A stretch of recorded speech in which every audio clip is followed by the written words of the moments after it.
obviously the quarterback you mentioned earlier, and that's Deshaun Watson, right? Deshaun Watson being cleared of all criminal, at least the criminal aspects of, the allegations was big news for the NFL because that cleared a path where Deshaun Watson could come back and play football in the NFL. Now, most people do believe that he is going to get some kind of suspension next year, but at least you could have him on your team, and he should be able to play, moving forward. Now, obviously, with Deshaun Watson there, Jimmy Garoppolo is like a distant second as far as who you'd want out of those two quarterbacks. So one, before we move into where you believe Deshaun Watson would be the best for the 49ers, did you believe any of the smoke or any of the rumors that the 49ers were in on Deshaun Watson? Yeah, and quickly before I answered those, I see 49ers throwback with a question in the comments, and Yeah. you can just put it up. Do I think the 49ers are overplaying themselves with the Jimmy Garoppolo trade? Me personally, I don't. I'm going to answer that in a little bit with a little bit here. I don't think they're overplaying, but I do understand the concern with what they've been doing. Like, even if they end up with a fourth round pick and they could have had a second, I'm totally fine just because at this point, a lot of people just want Garoppolo off the roster, not only to clear up that 25 mil, but because this storyline is dragged too long. And really, we're clinging on to a part of the past when we should be going to the future. And so that's what I think. But going now to your question, do I think of any part of the rumors on Deshaun Watson going to the 49ers? No, I didn't. And I know Jordan Schultz kind of jumped the gun, probably got some false information from one of his sources, and he reported that the 49ers were taking a meeting with Deshaun Watson. Obviously, Kyle Shanahan and John Lynch saw that, and they shut it down immediately, almost like 50, like every reporter in the world that they knew said the 49ers are not meeting with Deshaun Watson. And the point, I think that shows I was surprised. I was surprised they didn't phone you up to make you put that out there too, Rohan, with the way you've been. I would have put it out there a bit, but the thing is, like, they kind of showed a clear indication of where they were going at quarterback. And the reason that the 49ers and Watson rumors started was Watson was planned 1A for the 49ers last offseason, for those that don't remember. Before they went to get Trey Lance, before the Watson criminal cases, they were looking to acquire Watson. They probably would have. I think Watson definitely wanted to come to San Francisco. That's part of the rumor as well, because Watson's camp and Watson himself has kind of had an indication that he wanted to go to San Francisco last offseason. He would have waived his no trade clause for San Francisco, whereas he wouldn't have done it for other teams that fell out of the race last year. Mm-hmm. But now with Trey Lance in the books, I just don't think, first of all, I don't think it financially works. The 49ers have kind of come into this season with a plan. This past season, they came in with a plan. They were going to move Garoppolo in the offseason and move forward with the rookie quarterback, because guess what? Rookie quarterbacks in the NFL, if you have a roster around a rookie quarterback, history shows over the last 5 seasons that you have the potential to make a Super Bowl. In the last 5 seasons, every single Super Bowl has had at least one team with a player on a rookie contract. And that, when I look at it, last year was Joe Burrow, 2021. In 2020 and 2019, Patrick Mahomes played on his rookie contract. And then in 2018, it was Jared Goff against the Patriots. Jared Goff was on his rookie contract before he got the mega extension. And then in 2017, Carson Wentz, who unfortunately was injured, he was the quarterback for the majority of the season, playing at an MVP level, and he was at a rookie contract. So the 49ers realized, guess what? The best way to take advantage of this championship window is going forward with a quarterback on a rookie deal. And Deshaun Watson is a top 5 talent. Don't get me wrong. If you have the option to get Deshaun Watson, you take it 100%, regardless of the circumstances. But in this case, I don't believe the 49ers rumors. I know that Jim Trotter earlier today pointed out that if Deshaun Watson was to clearly say, I only want the 49ers, then obviously they'd show interest because it's a top 5 quarterback. But because there's not a clear indication of Deshaun going to the 49ers right now, San Francisco is going to be smart. They're not going to put out right now that we're interested in Watson when Watson hasn't reciprocated that interest and publicly stated that he wants to come to San Francisco. So I don't believe it, and I don't think that it'll happen.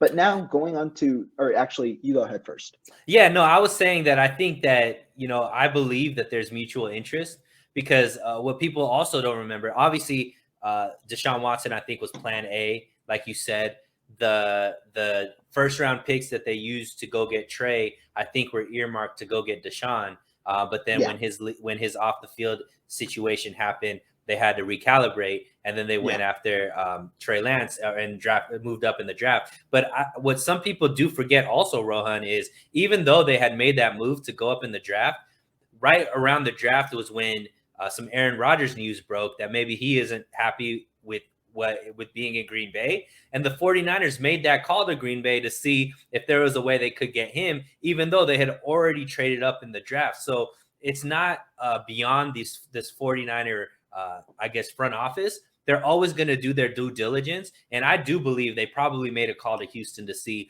if there's any way that they can get Deshaun Watson. I do believe they would have made that call. Whether or not they would have actually gone forward with that, who knows? But I do believe that they did do their due diligence, and they probably tried to find some information of whether or not they could get it. Because, like you said, if you could get a top 5 quarterback, you got to at least make the call, right? Yeah, exactly. But I do believe Deshaun Watson still can play a role and help the 49ers out, because that domino falling can play a role in what happens with Jimmy. So I mentioned that I believe the best fit for the 49ers and for Deshaun Watson is him going to Atlanta. You actually refuted that and don't believe that's true. So tell me why you don't believe Atlanta is the right fit. And then after you do that, tell me where you think the best fit for Deshaun Watson is, so that it helps the 49ers trade Jimmy. Yeah. So first, when we talk about the Atlanta Falcons, right? The Atlanta Falcons, if they do trade for Deshaun Watson, who I think are the prime dark horse candidate right now, I think the favorite are the New Orleans Saints. Based on what I've heard about how he liked the interview with the New Orleans Saints, it seems like the Carolina Panthers have now fallen to third in the race, with the Browns kind of easing it at like in that range too. But it seems like the Saints are the favorite right now, with the Atlanta Falcons kind of coming in as a backup, because obviously Deshaun Watson's from Atlanta, Georgia. He has an affinity. He was the one who actually reached out to the Atlanta Falcons organization to set up an interview. And owner Arthur Blank, he's actually fairly fond of Deshaun Watson, and he liked the idea. The Atlanta Falcons organization did actually tell Matt Ryan, their quarterback right now, that they were going to talk with Deshaun Watson. They've been fairly transparent with it. So they kind of showed their intentions. The Cleveland Browns obviously did that too, and Baker Mayfield responded very differently. But when we look at it, yeah. I like that little jab right there, bro. That was very interesting, that tweet. But Baker Mayfield, the Atlanta Falcons, right? If Deshaun Watson is traded there, Matt Ryan is likely not going back to Houston. Houston seems primed for a rebuild. They'd probably prefer a competition of draft picks, meaning that there's not really an open spot that opens up with the Jimmy Garoppolo trade, because Matt Ryan now is available, and I know he's not going to be traded in the division. So really, the only spot that kind of opens up right there is Carolina. But Carolina, they might not want to succumb for third in the division, especially in a competitive NFC where you have 3 teams that are good in the NFC West, and then another 2 now, because Deshaun Watson is going to make if Deshaun Watson goes to the Falcons, they're now in competition for potentially making the playoffs. Can I push back a little bit, Rohan? Go for it. So the reason why I thought Atlanta getting Deshaun Watson is a benefit is because it increases the amount of teams that still need a quarterback, right? Because nobody was thinking about Atlanta as an option, right? It's kind of right. So if Atlanta gets the quarterback, then obviously these other teams still need a quarterback. Now I understand you saying that Matt Ryan now then becomes available and maybe he doesn't go to Houston, but Matt Ryan's contract is much heavier contract than Jimmy's contract, right? Which a lot of people were already saying the reason why Jimmy's having a hard time being traded. Nobody wants to pay Jimmy $25 million. Well, I don't know how many teams want to pay Matt Ryan $40 million or whatever he's owed per year at his age, and that kind of ability. So, like you said, maybe they would still leave Carolina, it would still leave New Orleans, it would still leave Indy, and maybe even possibly Cleveland now. And I do agree. I do understand. Okay, well, then Baker, Matt Ryan, and now Jimmy are all the 3 quarterbacks available. But having 4 teams that still need a quarterback is better than having, 2 teams or 3 teams. You know what I mean? So that's where that came about. So tell me why I'm wrong. I agree. But the thing is, Matt Ryan, right? The contract, while it may seem bad, the cap hit right now is for 2022 is the problem. And I do think that whoever gets him has the ability to potentially maneuver around that contract. I also do think the Falcons will likely eat some part of the Matt Ryan contract to move him in terms of the guaranteed money to help that contract out. But the reason is Matt Ryan and Jimmy Garoppolo are two extremely different quarterbacks. Kyle Shanahan has had two different systems, and he had to change it when Jimmy Garoppolo came in 2018. But it depends on the team and it depends on the fit. Because if you think about certain teams, teams like Tampa Bay like to push the ball downfield. That's why a guy like Tom Brady was there, but that's also why Jimmy Garoppolo was never in the mix for Tampa Bay.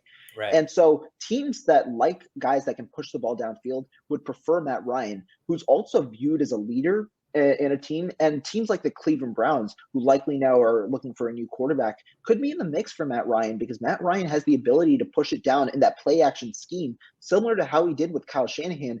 Matt Ryan has worked in that scheme before, in that kind of play action, run heavy type of scheme. Although they did push the ball down the field a lot, and Cleveland or a team like Indianapolis could be looking to help their running backs out with the actual competent like passing threat. And Matt Ryan, if he goes to Cleveland, would be put in a situation where he'd have good receivers again, right? Last year he suffered because Calvin Ridley was not on the team for a while, so he was playing with a lot of wide receiver 3 kind of candidates alongside Kyle Pitts. If he goes to Cleveland, he has Amari Cooper. If he goes to Indianapolis, he has Michael Pittman, both established wide receiver ones. So that's why I think teams might be a little more inclined, just because he's got the ability to push the ball down the field and he's got the ability to make tight window throws down the field. So it depends on scheme. I think Jimmy Garoppolo still is a good fit for the Indianapolis Colts, but at the moment it seems like the Colts are out on Garoppolo. However, they might be interested in a guy like Matt Ryan. So that's why I think that Matt Ryan might actually diminish the teams, because the Atlanta Falcons were never in the race for Garoppolo, but Matt Ryan being moved might have an extra team that or might have an extra team in the suitors for Garoppolo, but not only, or sorry, for Matt Ryan, but not only that, I think the more important part is it puts Jimmy Garoppolo on the back burner one more time. And I don't think the 49ers want this Garoppolo trade to be as elongated as possible. I think if Matt Ryan gets moved or has to get moved, now we have to wait for teams to evaluate their options between Matt Ryan and Jimmy Garoppolo. And that limits the 49ers even more in free agency, because the bargain signing period in the next couple of days, those players might come and go because they realize the 49ers don't have the adequate cap space and they might move on and pick other teams. So that's also another possibility that I'm thinking. So where do you think would be the right fit for Deshaun Watson that helps the 49ers out the most? I think personally it's the New Orleans Saints, and I'll tell you why. The New Orleans Saints, if they don't acquire Deshaun Watson, seem primed to bring back Jameis Winston. And I know Jameis Winston might not seem like an upgrade to a guy like Jimmy Garoppolo, but the thing is, the New Orleans Saints are already financially tied to Jameis Winston. I believe they take on dead cap both this year and next year via void years if they don't re-sign Jameis Winston. But if they do, that dead money hit is now off the books. And so the Saints can save themselves financially by re-signing Jameis Winston, and they actually seem very enticed by the idea to do so should they not pick up Deshaun Watson. So I personally think it takes the Saints out of the books if Deshaun Watson was going to go to the Saints, and it really doesn't take away any other options, whereas an Atlanta trade could. And so it could leave Cleveland available. It could leave Carolina available. It could also leave Indianapolis available. It could leave a multitude of teams available. I just think it frees up one more spot. I don't necessarily think going to the Falcons is a bad thing. I just think it frees up one extra spot, which could then re-drive up the price for Jimmy Garoppolo to an option that San Francisco likes. So reports are coming out that Deshaun Watson is obviously meeting with Atlanta tomorrow, and he's supposed to make. I think that meeting happened today. If I'm not the meeting happened today, but tomorrow I think he's gonna announce a decision. Yeah. So let's say all goes to plan, Rohan, and Deshaun Watson signs with New Orleans Saints. Where do you think Jimmy goes? I mean, personally, it seems like this entire time it's gone Indianapolis. And the thing that kind of wavered from Indianapolis was they had leverage, right? They were the only team in the Garoppolo sweepstakes once Mitchell Trubisky got signed, and they had two options. So they could drive down the trade value of Garoppolo if they viewed him as an option, or they could bargain that with Marcus Mariota, who's looking for a starting job and actually is really enticed by Indianapolis. But I think there are a multitude of possibilities. If the Indianapolis Colts prefer Baker Mayfield to Garoppolo, they could trade for Baker Mayfield, who apparently wants to go to Indianapolis, and Cleveland could acquire Jimmy Garoppolo, who apparently wants an adult as their quarterback. I don't know. I don't know what that means, but Chris Mortensen said that Cleveland apparently wants an adult at the quarterback position. Jimmy Garoppolo is the definition of a leader. He's loved by his teammates, and I think that he'd be a great fit there. But I do think Indianapolis still should be the favorite, with the Cleveland Browns and the Carolina Panthers as dark horse candidates. I like it. Wandy Lismus, greetings from Germany. What's up, Wandy? Thanks you so much for joining in all the way over there. And he actually thinks, how about Jimmy to the Clowns or Browns? I like the little diss right there too, Wandy. This is something interesting, Rohan. I actually thought, I was saying this even when the season was still going on this last year, because I felt Jimmy was going to get traded. I thought the perfect fit for him was the Cleveland Browns. And the reason why I thought it was the perfect fit is, one, Kevin Stefanski is the coach. Yeah. He had most of his success with Kirk Cousins as the coach, and I think Kirk Cousins as his quarterback with Minnesota. And I think that Jimmy and Kirk Cousins are very similar type quarterbacks when it comes to limited in certain aspects. Obviously, Kirk Cousins, I think, has a stronger arm and throws the ball deeper a lot more than Jimmy does. But Jimmy does have that quick release and, throws the ball underneath very well. Also, Cleveland has a strong running game, which is something that Jimmy needs to be able to be successful. And they have a really good defense, which is something that is imperative for a Jimmy G-led team. That defense has to bail Jimmy out a multitude of times. So for everything that caused Jimmy to be successful at the 49ers, I felt like the Cleveland Browns can emulate that. And just because of the coach that they had there, I thought that Jimmy Garoppolo would be a good fit over there. So initially, I think we might have talked about it on this show, and we found out that, Baker got his 5th year got picked up. So we kind of threw that out. But now it's looking like more and more of a reality. So I definitely could see the dark horse being the Browns and Jimmy fitting in there quite well, actually. Yeah, I can see that too. And I mean, the thing with Garoppolo and Kevin Stefanski runs a very, very similar offense. And Jimmy Garoppolo has kind of been in this scheme for the past 5 years, meaning it's a run-heavy scheme with a zone read, with a good amount of play action involved. And the problem was Baker Mayfield wasn't able to hit the throws that Kevin Stefanski wants. And Kevin Stefanski has kind of been looking to evolve his offense. And the thing is, Jimmy Garoppolo, the thing that he kind of excels at, or maybe not excels, but he plays well at, is these tight window throws in short and intermediate markets. Obviously, he's not a great deep ball thrower, but really neither was Baker Mayfield. Baker Mayfield struggled with accuracy concerns throughout the entirety of the year. And Kevin Stefanski, in my opinion, is somewhat similar to Kyle Shanahan, and he wants to moderate the game. Kyle Shanahan has a set of 10 plays that he calls at a certain amount of time, and he lets he lets his game plan kind of execute. I feel like Kevin Stefanski is in a very similar mode where he likes to moderate the game. And the best way to moderate the game is knowing exactly what you have in your quarterback, and your quarterback being able to hit these short and intermediate throws, which is why I think he might be a little bit enamored by an option like Garoppolo, who has a very limited ceiling, but you know what you're getting from Garoppolo in terms of the product that you put out on the field. Whereas Mayfield is a bit of an uncertainty. He's so inconsistent, which is why the Cleveland Browns might be inclined to move on. And the thing also with Baker Mayfield is 5th-year options, you don't take on any cap by trading those contracts. That's why some people were floating around trading Mike McGlinchey earlier this offseason. So Baker Mayfield, the Cleveland Browns actually are not on the hook for that $18 or $20 million that Baker Mayfield will make. If they trade him, they're not on the hook for anything, which makes it a little more realistic that they could move Baker Mayfield and still be fine at the quarterback position. I like it.